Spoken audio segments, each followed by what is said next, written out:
లేకపోతే అనలిస్ట్ ముసుగులోనో ఇష్టం వచ్చిన, లేకపోతే ఫ్రీడమ్ ఆఫ్ స్పీచ్ అంట. ఏంటండి freedom of speech? Freedom of speech అంటే ఇష్టం వచ్చినట్టు మాట్లాడతారు ఆడవాళ్ళ మీద.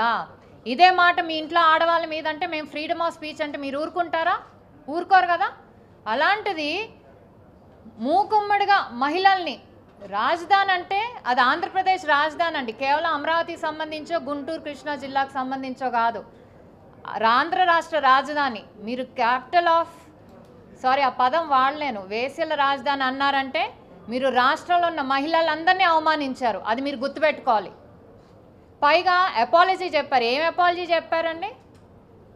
అది సిన్సియర్ అపాలజీ కాదు. ఏదైతే మళ్ళీ వచ్చి మీరు మీడియా ముందుకు వచ్చి ఏదైతే మాట్లాడారో అది సిన్సియర్ అపాలజీ, మనస్ఫూర్తిగా చెప్పిన క్షమాపణ అని మాకెవ్వరికీ అనిపించలేదు.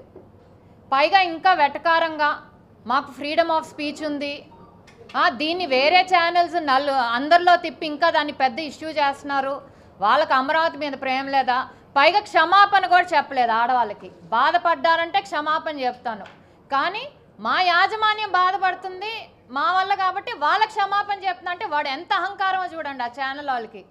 ఇది మహిళలు ఎవరు కూడా ఉపేక్షించకూడదు, తప్పకుండా వాళ్ళందరికీ శిక్ష పడాల్సిందే. అలాగే అంటే ఒక ట్వీట్ పెట్టే ఇన్సిడెంట్ జరిగింది, మొన్న జరిగిందండి. మొన్నటి నుంచి ఈ వీడియో వైరల్ అవుతుంది. ఇది మా నోటీస్కే వచ్చింది.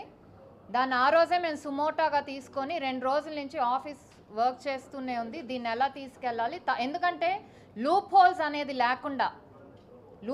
అనేది లేకుండా తప్పించుకునే దానికి ఆస్కారం లేకుండా అన్ని సమన్స్ ఇవన్నీ ప్రిపేర్ చేసి వాళ్ళని శిక్ష పడే విధంగా మేము వర్క్ చేస్తూనే ఉన్నాం. అందుకనే ఈరోజు ప్రెస్ మీట్ పెట్టాల్సి వచ్చింది 2 డేస్ ముందు కంటే. ఎందుకంటే ఏ మనస్సాక్షి ఉన్న వాళ్ళు ఎవరైనా సరే ఆ వ్యాఖ్యల్ని సమర్థించరు.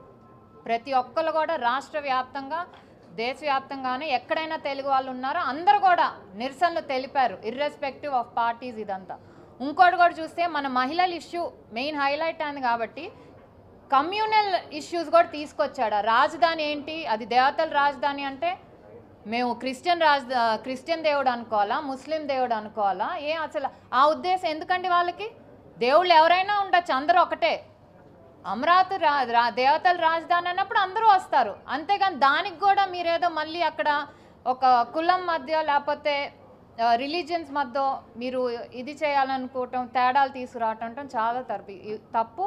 ఇవన్నీ కూడా సహించేది లేదు.